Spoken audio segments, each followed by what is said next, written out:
How to understand English conversation, especially with fast native speakers. Why native English speakers are difficult to understand. When you speak in your native language, you probably link words together, use idioms and local expressions, and speak quickly and comfortably. It's the same in English. Native English speakers speak quickly, and they use linking, reductions, and expressions that you probably didn't learn in school. If you want to watch English TV shows and movies without subtitles, your ears need to hear each word that the English speakers use. But what if you hear this? "I can't remember where I saw him other day." What in the world does that mean? In fact, I used that sentence yesterday. And I used that same pronunciation. It actually means, "I can't remember where I saw him the other day."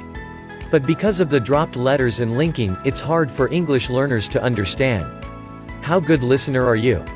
Do you easily understand when you listen to conversations of native English speakers? How important is your listening skills in effective English communication? Hearing is different from listening. Listening is more of understanding the content of a conversation, while hearing is not focusing on details and the words just pass by your ears. Avoid large groups of native speakers. It is difficult to understand lots of native speakers talking together. In fact, this is one of the hardest situations to be in when learning a new language. When in a large group of native speakers, the conversation will be going backwards and forwards very quickly between different people, and it quickly becomes impossible to follow the situation. This is very tiring. You will quickly become discouraged and feeling isolated. That is why I strongly advise you to avoid large groups of native speakers. It is better to meet very small groups of native speakers.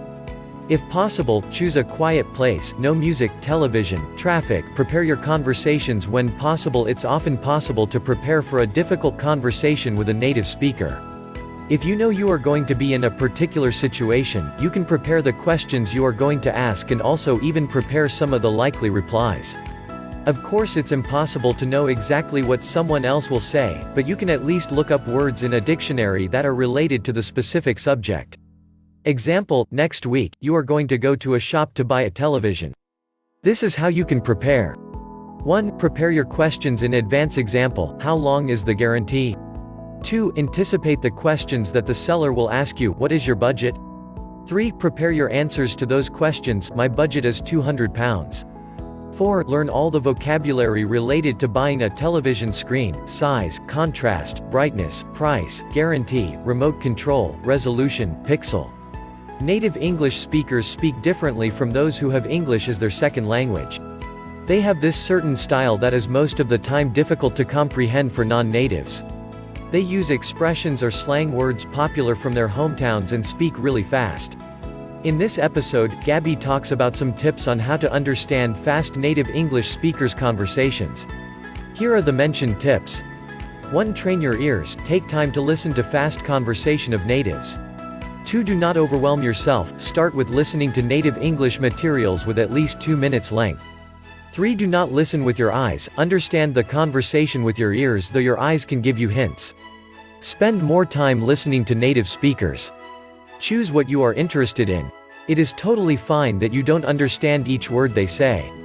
It is not going to be an easy and short process. It takes time, but it is very effective. Bring the English language to your daily life. Use it as often as possible and see your improvements quickly.